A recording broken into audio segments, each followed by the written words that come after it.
Clean up your room. That's a good start. Organize your local landscape. Schedule your time. Start taking control of yourself. See if you can stop saying things you know to be lies. That's not the same as telling the truth. You don't get to do that to begin with because you're not good enough at it to even attempt it in some sense.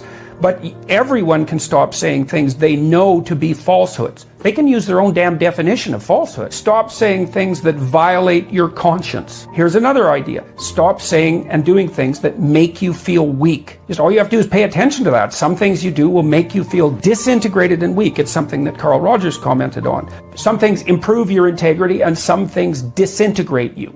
Now, the things that disintegrate you, you often do to impress other people, or because you're taking a shortcut, or you're escaping what you know to be your moral obligation. And your moral obligation stems naturally from your aims. Like once you have aims, you have moral obligation.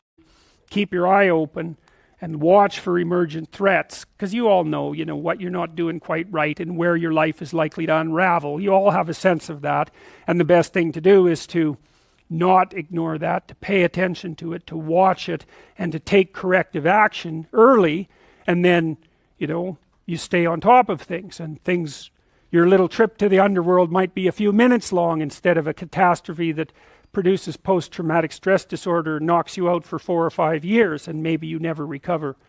And it turns out that physiologically, if I force you to accept a certain kind of challenge, your body will go into emergency preparation mode, and you'll become stressed, and that stress will cause you physiological damage, including brain damage if it's sustained for long enough.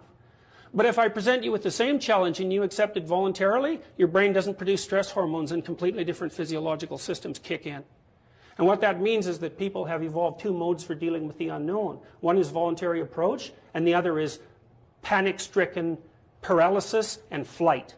If you're preyed upon by a psychopath, which you will be to some degree at some point in your life, the psychopath, who will be narcissistic, will presume that you're stupid and that you deserve to be taken advantage of because you're naive and stupid. So it's actually a good thing that he's doing it.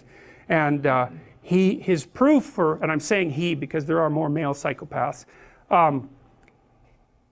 the proof that you're stupid, naive, is that he can take advantage of you. And so, like, if you were wiser, you'd be, you'd know his tricks, and then it wouldn't be morally necessary for him to show you just exactly who knows what about what.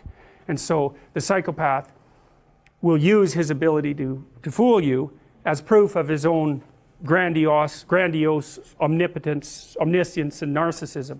And the problem with that is that you can be fooled by a psychopath, and virtually anybody can. So that Robert Hare, for example, who studied psychopaths for a long time and interviewed a lot of them, like hundreds of them, and videotaped many of the interviews, he said when he was talking to the psychopath, he always believed what they were saying. And then he'd watch the video afterwards and see where the conversation went off the rails. But,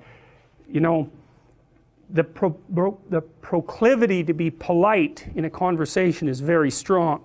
And if you're polite, you don't object to the way that the person unfolds their strategy, And psychopaths are pretty good at figuring out how to manipulate, obviously, how to manipulate people. And the probability that you will be immune to that is extraordinarily low. Go watch Paul Bernardo being interviewed by policemen on YouTube. That's that's enlightening, man. Paul Bernardo, he's like the CEO of a meeting in that video, He gives the cops hell, he gives the lawyers hell, he protests his innocence. He basically tells them that they're rude and untrustworthy because they don't trust him because he did a few little things 17 years ago. And he gets away with it, a few little things, right? I mean, he killed a bunch of people, including the sister of his girlfriend at the time. And, he was a repeat sexual offender and murderer. It's like, but he basically goes, well, that's a long time ago. It's like, we're past that, aren't we? I mean, I'm having a discussion with you. I'm trying to help you solve some crimes, which, by the way, I committed, but we won't bring that up. And you're accusing me of being a liar. Like, you're not playing fair. What's up with you?